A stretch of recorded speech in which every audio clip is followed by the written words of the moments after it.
reminds me of a song. Do you want to re-roll? No. Okay.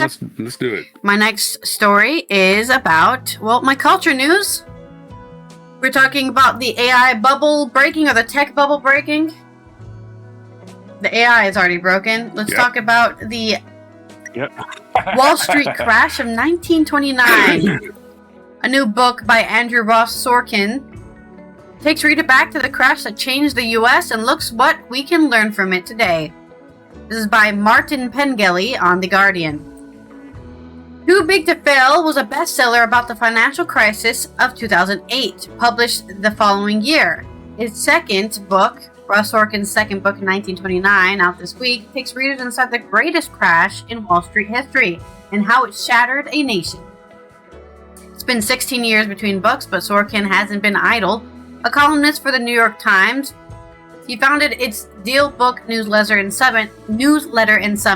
He's a Squawk Box co-anchor for CNBC, and after Too Big to Fail was filmed by HBO, he co-created Billions, a huge hit for the Showtime star Damian Lewis and Paul Giamatti. After Too Big to Fail, Sorkin said he was often asked about 1929. I actually didn't know much about it. I had read J.K. Galbraith's Great Crash 1929, published in 1955, and a couple of other books. And most people I knew, we would all sort of talk about 1929 as a terrible calamity, but nobody knew exactly what happened. Who the people were, what they said to each other, and what the motivations were, what the incentives were, and what the actual lessons we learned were. The short version of what happened in 1929 is that a stock market built on fast credit and wild speculation suffered a series of falls culminating in the Black Thursday crash of 24th of October. Happy anniversary! Or something. On Friday, I guess. We'll talk about this day in history, I'm sure. In Galbraith's words, a day measured by disorder, fright, and confusion. Combined with factors including protectionist tariffs and rising unemployment, the crash was a key signpost to a devastating global depression. About a decade ago, sinking away into the story, Sorkin went on a vacation and, like a real nerd, downloaded some books to a Kindle. I remember reading them thinking, wow, this is so much more interesting than I knew. But also feeling most of the book about this period were written in the 1930s, some in the 40s and 50s. I think there's one that's maybe the 70s, and a lot of them were written by economists, told through charts and data and economic systems. I wanted the human drama. One of the lessons of writing Too Big to Fail was, we talk about business and the economy oftentimes in big numbers and is ultimately about people. But yeah, remember, economics even, is a pseudoscience based on human behavior. That's what it's based off of, okay? You have to know a lot about how humans work to understand how the economy works. It's all about the people and the decisions they make, so I thought, maybe there's an opening to write a book like that. A visit to Harvard allowed a look at the papers of Thomas Lamont, a partner at J.P. Morgan, including transcripts of White House talks with President Herbert Hoover, allowing for myriad commitments and challenges of the pandemic-era research. Sorkin's book was a go.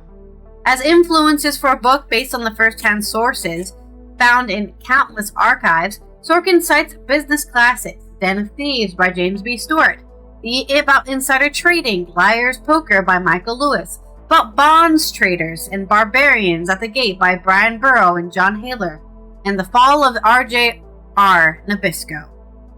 Widening the aperture, a phrase of Sorkin used to describe the project that accompanies earlier panics of 1907 and 1921, and the long aftermath of 1929, also looked at Walter Lord's A Night to Remember from 1955 as really the definitive in-the-room account of the sinking of the Titanic, an actual little bit like a mental model for a way I wanted the reader to be able to feel.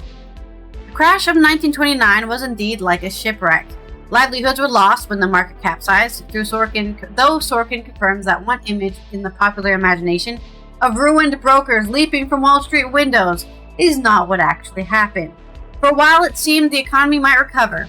It took other factors, prominently including the Smoot-Hawley tariff of 1930, to bring about the Depression.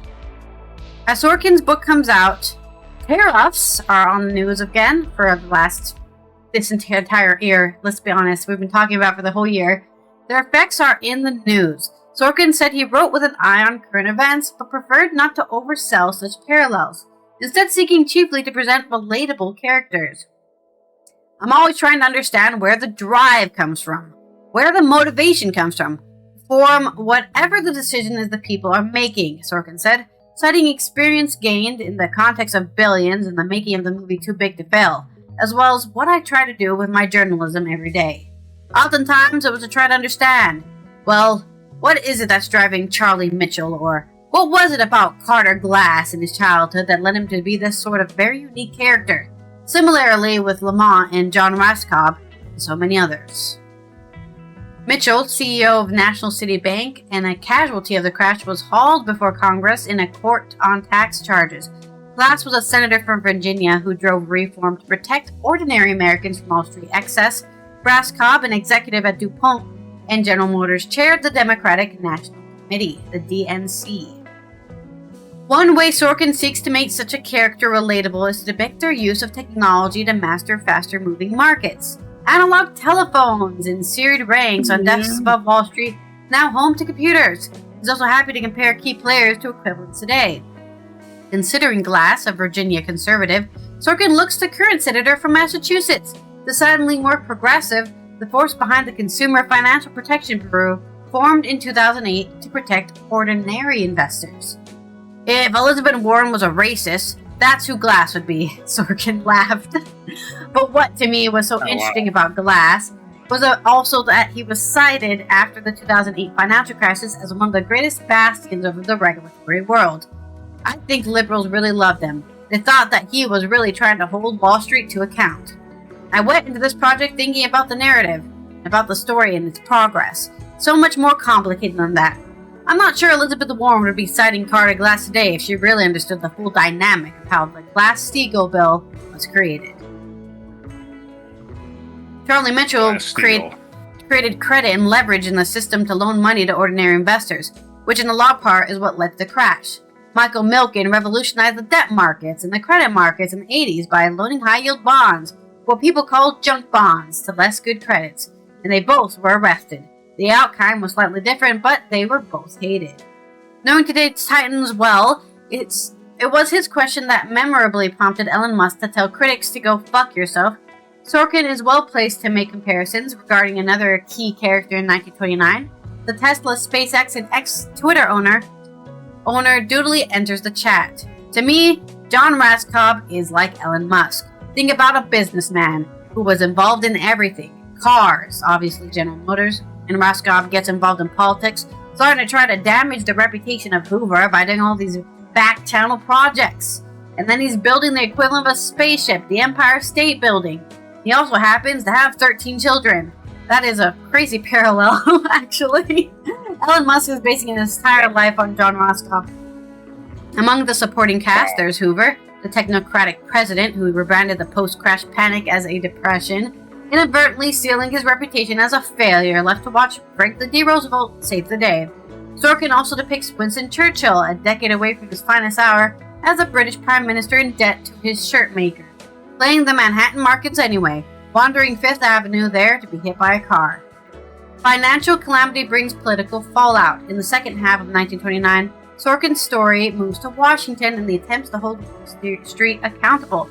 As in 2008, most main players avoided serious penalties. Of course, today, they're rich. Yep. Today, Sorkin said, what do they talk about democratizing finance? They just passed a bill that Trump signed that's going to allow private equity and venture capital and private credit into your 401k plan. That's all about democratizing finance. Crypto is now a thing that's about democratizing finance. Obviously, the tariffs are almost a super direct parallel. Another Trump obsession, bending the central bank to his will, is also foreshadowed in Sorkin's book. There's the whole debate that the Fed is having in the spring of 1929 about whether to raise or lower interest rates. Sorkin said, to some degree, there are even debates about the independence of the Fed. So I think there's a lot of things that do seem familiar. So start learning That's never changed. make your own food in your backyard, because it looks like, according to Sorkin's 1929 book, there's a lot of scary parallels in today's economic decision making. Right. And that's my culture news. You can. And you're explaining. 1929 is out now if you want to read it. By the way, if you want to get a little glimpse into the future, perhaps. I wanted to just remind everybody that Tech Bubble is not. It's not the stock market crash, right, in 2008 was directly a result of the act you brought up, Glass-Steagall, as you were trying to say. The Glass guy wasn't that great anyway. Yeah. Either way, the Glass-Steagall Act is the actual law that prevented investment banks from owning a commercial bank. Why is that important? Because commercial savings banks, their deposits are insured. Investment banks, it's your money. It's your risk. You take the risk. You lose the money. Tough shit. Unfortunately, they repealed Glass-Steagall, and investment banks started buying commercial banks, and then the United States government bailed out a bunch of investment banks, which is complete horseshit, because they should have been risking their own money, not ours. And it reminds me of a song is Our Friends Electric by Gary Newman, who we talked about a few weeks ago. One of your futuristic singers of the 1980s. In fact, that song's from 1980, and it's about him falling in love with his sex bot, which is AI, of course.